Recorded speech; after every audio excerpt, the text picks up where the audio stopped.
Rev.Dr. John Scudder, Sr., M.D., D.D., founded the first Western medical mission in Asia at Ceylon and later became the first American medical missionary in India. He began what amounted to more than 1,100 combined years of missionary service by 42 members of 4 generations of the Scudder family of missionaries in India. Early life. Scudder was born in Freehold, New Jersey, USA on September 3, 1793, the son of Joseph and Maria Scudder. He graduated from Princeton University in 1811, and the New York College of Physicians and Surgeons in 1813.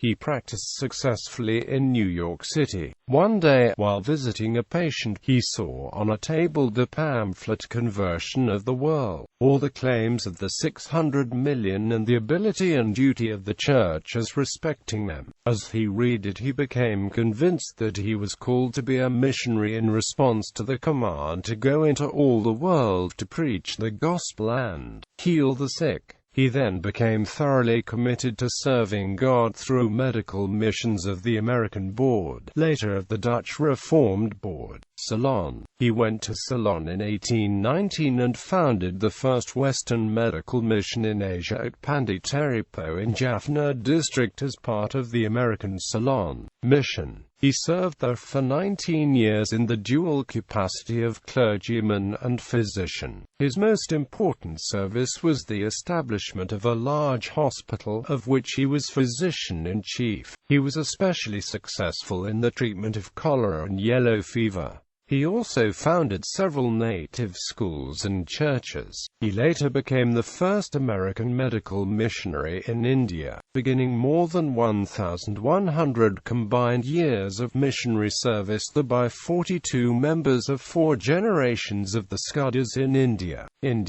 In 1836, John Scudder and Rev. Winslow started a mission at Madras with the purpose of establishing a printing press to issue the scriptures and tracts in the Tamil language. John Scudder established his residence at Chintadrapata. He was in the United States in 1842 to 1846 and returned to India in 1847, where he spent 2 years in Madura giving medical aid to the mission at the special request of the board, then not appointed as a member of it. In 1849, Scudder returned to his mission in Madras, where he labored till his death. He took a visit for the benefit of his health to Windberg, Cape of Good Hope, Africa, where he died on January 13, 1855. He and his wife Harriet had 6 surviving sons and 2 daughters who all became medical missionaries and worked in South India. Evangelism. Dr. John Scudder was one of the most indefatigable distributors of religious tracts that ever came to India. One of his first experiences in coming to Madura was the happy one of meeting a Christian woman who had been converted by reading a tract he had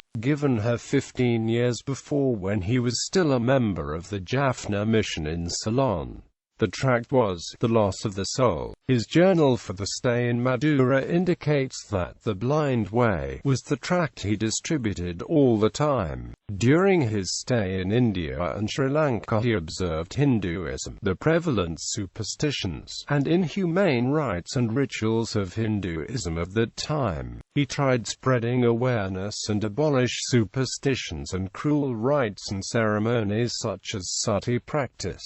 He also wrote a book, Dr. Scudder's Tales for Little Readers, about the heathen, about his observations on Hinduism, and appealed to youngsters of America to join the missionary work to contribute to spread of Christianity and for welfare of Hindus in India. He published Letters from the East, appeal to youth in behalf of the heathen, letters to pious young men, provision for passing over Jordan, and many tracts and papers that were published in the Missionary Herald. He also gave away almanacs. The tracts were merely an accompaniment to his preaching.